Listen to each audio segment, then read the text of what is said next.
Nous poursuivons toujours ce journal. Je venais de vous l'annoncer tout à l'heure que le secrétaire exécutif du corridor central, capitaine Dieudonné Doukoundane, a demandé aux partenaires au développement des pays membres du corridor central de continuer toujours à appuyer le projet de ce corridor central pour la facilitation des échanges commerciaux entre ces pays. Il a dit cela lors d'une conférence de presse animée la veille de la fin de son mandat à la tête du secrétariat exécutif du corridor central. Vincent Dachaïsaba. Après 6 ans, c'est-à-dire 2 mandats à la tête du secrétariat exécutif de l'Agence de facilitation du transport de transit du corridor central, capitaine Dieudonné Doukoundane se dit satisfait des projets réalisés par cette agence.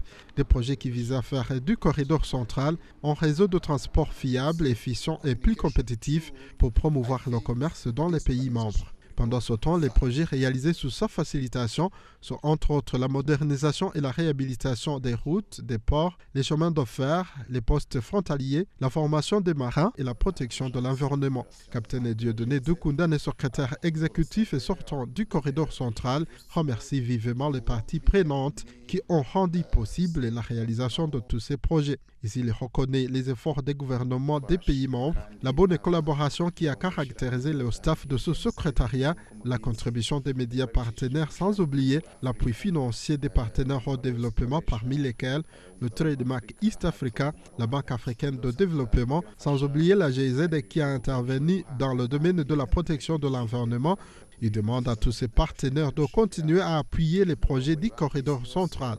Nous sommes tous témoins de l'appui de la BAD dans tous les pays membres, en Tanzanie, au Rwanda, au Burundi, en RDC, en Ouganda.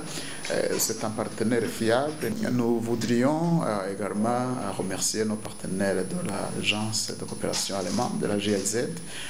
Comme vous le savez, juste récemment, le corridor central a été choisi parmi tous les autres corridors sur le continent africain d'être le corridor pilote pour ce programme de financement des infrastructures ou d'autres interventions dans le cadre de lutte contre le changement climatique.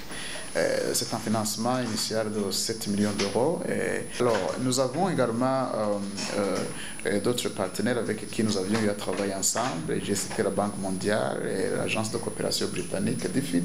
Bien sûr, ces partenaires financent aussi nos pays membres à travers leur coopération bilatérale. Nous avons l'Agence japonaise de coopération internationale, la JICA, nous avons DBSA, et à tous nous disons merci et nous les invitons à continuer à soutenir cette organisation. Malgré toutes ces avancées significatives, les défis n'ont pas manqué. Il indique que la pandémie mondiale, la Covid-19, a perturbé les projets du corridor central et a ainsi freiné la vitesse des investisseurs. Il a invité son successeur à faire mieux afin de prouver les performances de cette agence dans la facilitation des échanges commerciaux entre les pays du corridor central qui sont le Burundi, la RDC, la Tanzanie, le Rwanda et l'Ouganda.